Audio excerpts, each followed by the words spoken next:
You know that feeling when you're surrounded by people all day, like kids or coworkers and your spouse, but you still feel lonely? I've been there and I know how hard it can be to keep adult relationships alive when parenting takes up so much of your energy. In this episode, we're talking about how to reconnect with your spouse and deepen friendships, as well as find fulfillment in your relationships, even when it feels overwhelming.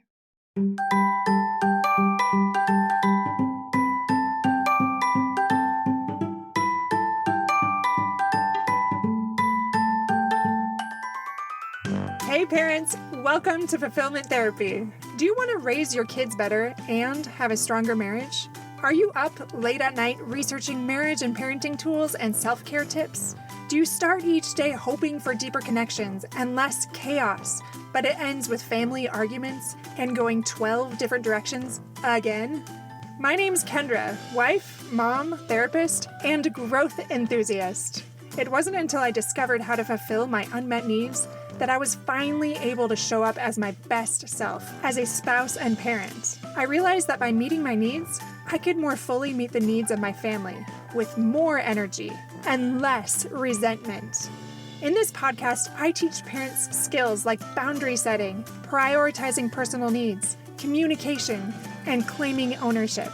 Just like my clients, you'll be shocked by the improvement in your marriage, parenting, and personal life when you focus on fulfilling your important unmet needs. Ready to prioritize yourself so you can quit mentally throat punching people? Then grab those earbuds and head outside, and let's walk and talk.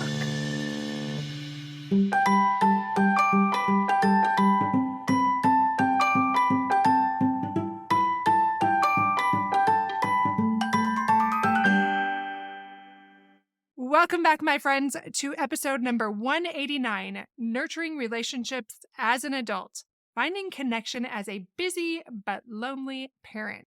This is Fulfillment Therapy, and this is your guide to mental wellness and life satisfaction for overwhelmed parents. I'm your host, Kendra Nielsen, and today's topic is nurturing relationships as an adult while juggling those parental responsibilities and making it all happen. We all need a little help. Before we dive in, I want to remind you to check out our new courses. Go to fulfillmenttherapy.org. We have a course for starting your online business if you want some passive income that is flexible for your family. You can check that out. It's called Find Your Focus. That's the first one. The next one is Launch Your Podcast, and that will be coming in late spring or early summer. And then we also have 3 wellness courses. So we have Ignite Your Life, that's a personal growth course. We also have Mend Your Marriage, which is a course to take your marriage to the next level. We have Heal Your Home, a parenting course, and that is also coming in late spring or early fall of 2025. So check those out. Now back to the topic for today. I want to start first and foremost with a story.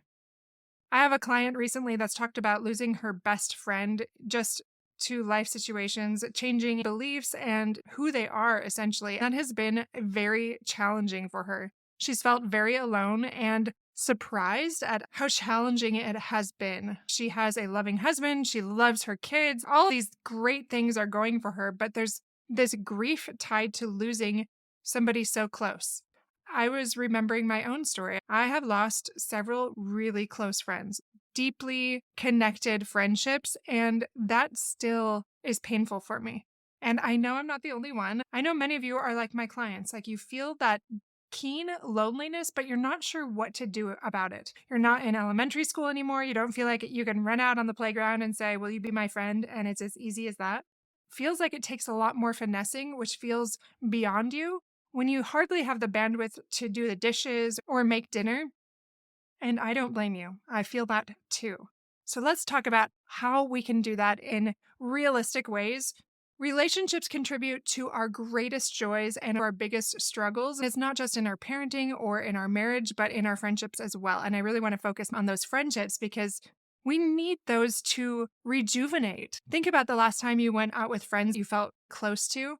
Maybe it's been a long time, but when you did, reflect on that time. How did you feel when you came home? Did you feel lighter? Were you smiling more? Was it easier to see the good in your family members?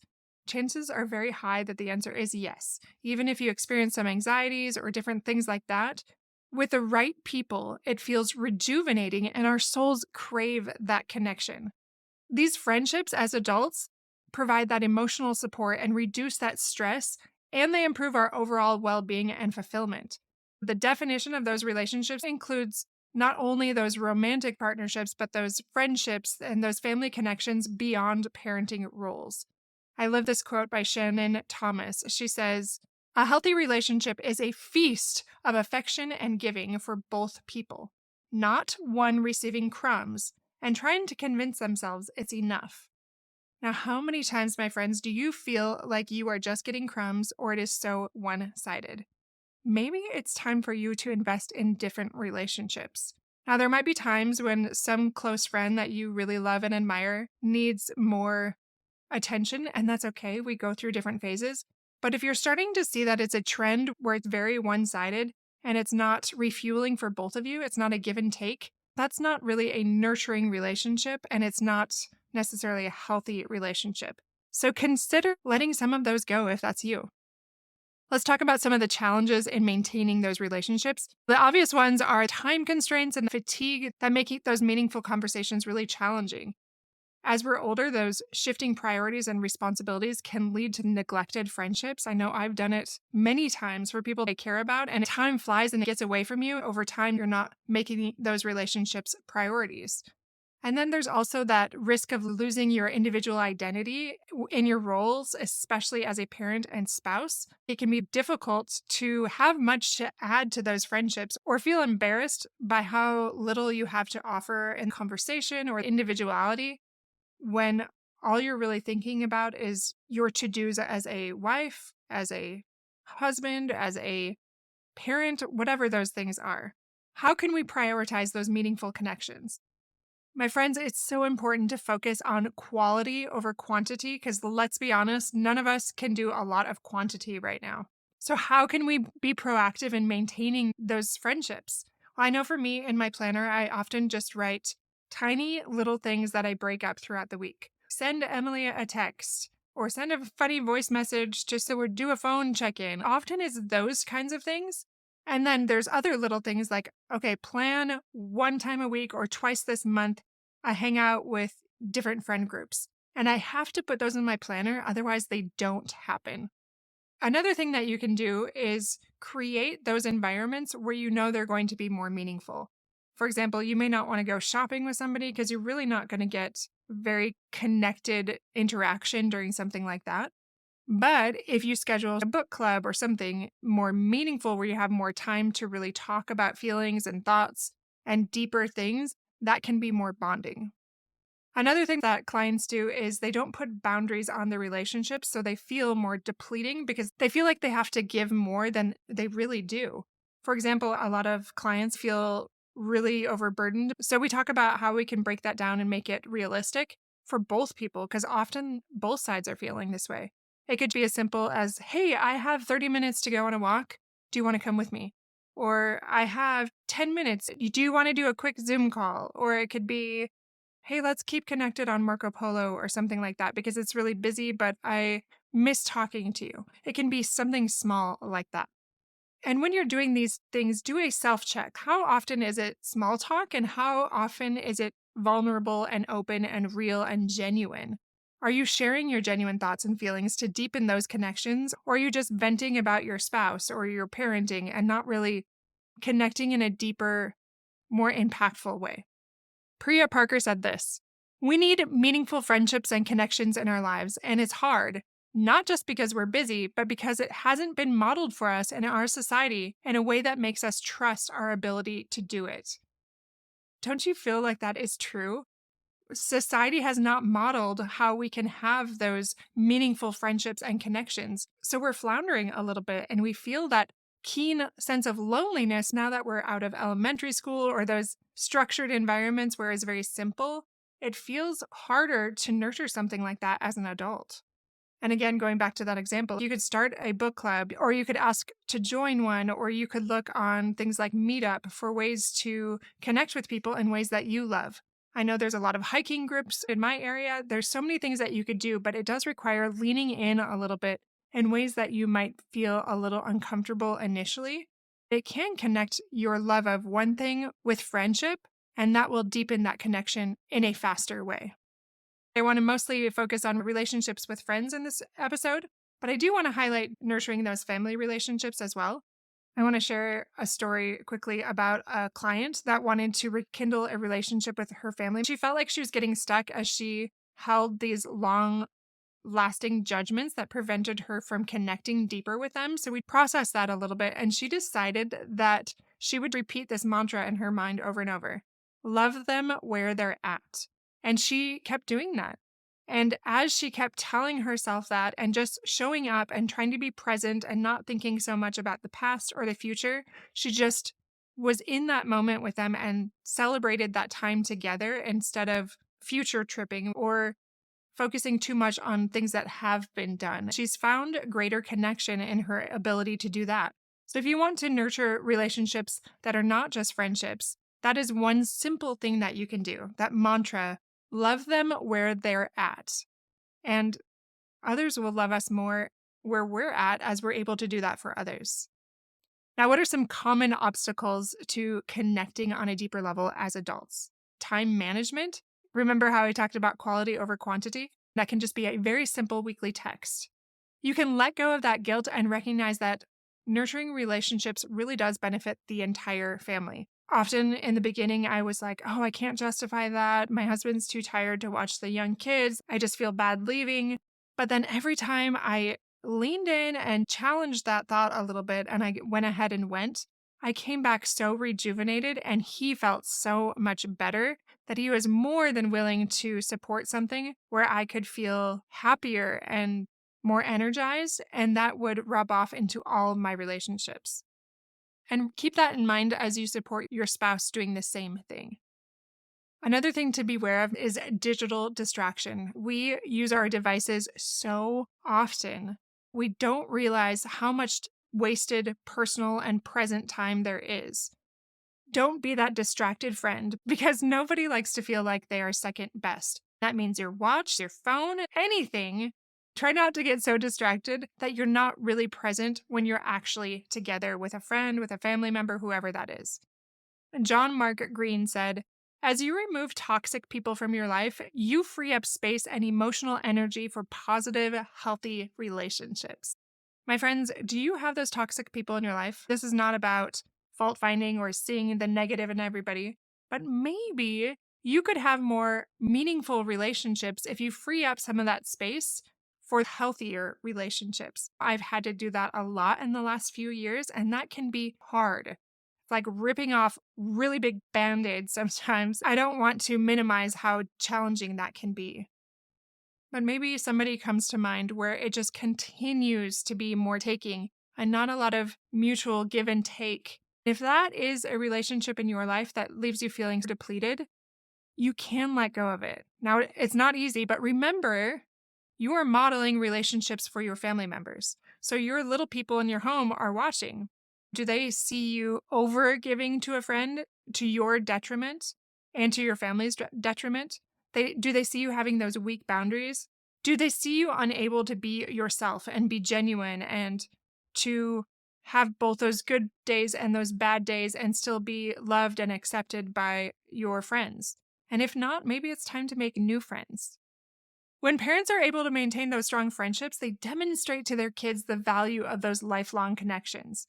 So many of my clients share that they never saw their parents go out with friends or nurture those healthy connections. And I wonder what you are nurturing for your children. Are you showing them what a healthy relationship looks like, what a healthy friendship looks like? My friends, we are showing our kids by our example. This is simply, what are you doing to nurture your friendships? And if you don't have them, how are you leaning in to create new friendships? Now, I just want to briefly end with that final story of my own. I have personally felt lonely a lot. My closest friends are very busy, and many of them are leaders, and I love them for this. There's a reason that I'm drawn to them, because they are such amazing people. But as all of our kids get older, it becomes more challenging to get together with them. As my kids get older, they're also less interested in hanging out. Not that long ago, all I wanted was extra free time. They kept coming in, asking me questions, constantly wanting my attention. I can see how that's tapering off. Now, when I ask them to hang out, they're not as keen. They want to hang out with their friends or do their activities. And all of a sudden, I'm having more downtime. And I'm craving that deeper connection, but in just these short bursts throughout the day. And that's hard to fill instead of when you're single and you had hours of time to devote to certain things. I don't have those hours of time, but I am craving that deeper connection here and there throughout the week. And if that's something that you want, I want you to explore how you could make deposits into friendships and also acquire more of them in small amounts of time. That means going out of your comfort zone to deepen those connections and start new ones in simple ways. Look into those meetup groups and ask people questions. I've thought about these two girls in my spinning class. They seem like so much fun. I'm pretty outgoing, but I don't know them very well and they're very close. I was like, how do I just say, do you want to hang out? I find myself being a little shy in certain situations when other people know each other really well. But I try to lean into that and just say, I can let go of the narrative I'm telling myself. They already have enough friends. They're too busy. They wouldn't want to hang out with me. Recognize I can't read their minds, and all I can do is lean in. So I can just try in those small ways. I am doing that, not quite yet with my cycling friends, but I will report back in the future. But what is it that you can do? That tiny step in that direction of nurturing relationships and creating new friendships. And remember, my friends, you will get turned down. Probably like 7 out of 10 times I am turned down. And it's not because they're mean or unkind, but they have their own things going on. Or maybe they're just anxious, or maybe I'm not for them, and that's totally fine. I try to not take it personally or run wild in these narratives of what that means, but just to accept that's just going to be the statistic probably throughout my life. I know it is for most people. And others just assume that everybody says yes to them because they're a nice person or whatever. But really, it's just accepting that mostly you're going to get no's, and that's okay. Remember, my friends, we all feel lonely. Maybe not all the time, but sometimes. And we crave that deeper connection. Now, you might be telling yourself, no, I don't. I'm too busy to crave anything more. I don't have the time or the bandwidth to offer friendships right now. I encourage you to challenge that belief because there are simple ways that we can deepen those relationships and nurture them in just minutes a week. Don't give up because it really is what will take your fulfillment to the next level. So, in summary, I want to remind you of 4 things. Prioritize quality time over quantity time and put it in your planner. Those tiny little things that will help you create deeper relationships. That could be a text, a video interaction, scheduling out those meaningful things that you want more of, like book club, getaways with a friend, or a monthly dinner. The second one is embrace vulnerability. Do not be afraid to share your genuine thoughts and feelings. This is when you deepen that connection and it feels so good. I love that part in book club, how people can be themselves. And that's what makes them rich, our differences. The third one is balance. Balance is key. Nurturing those relationships is not selfish, even though we feel guilty often leaving our home and our spouse and our kids to fend for themselves. But that models for our kids healthy social behavior. Strive for a balance in all of your roles, whether it's as a parent, spouse, friend, or individual. And then last but not least, be proactive. Maintain relationships as an adult, especially as a parent. It requires effort, but not as much as we think it will. Take that initiative to schedule catch-ups, to share your appreciation, or to create those little family rituals or friend rituals, or to foster those new connections. And why is this important? Why does it even matter?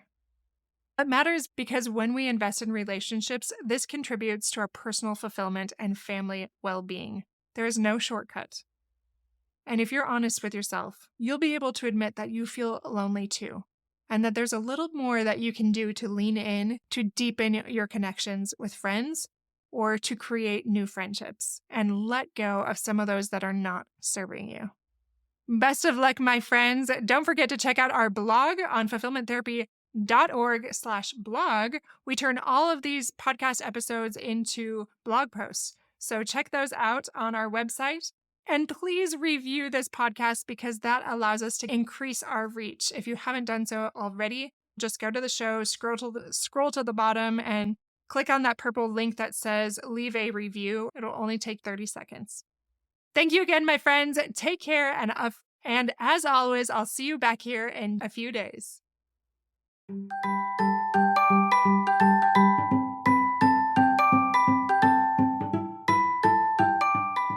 Hey friends, I hope you enjoyed today's episode. If you did, chances are someone else would too. Would you take 30 seconds to share this with a friend who's looking for greater family fulfillment? And while you're sharing, tell me what you think about the show by leaving a review on Apple Podcasts. It refuels me when I hear this podcast is helping you. No matter what your house or your hair looks like, I'll meet you back here every Monday and Thursday morning for more episodes. Until then.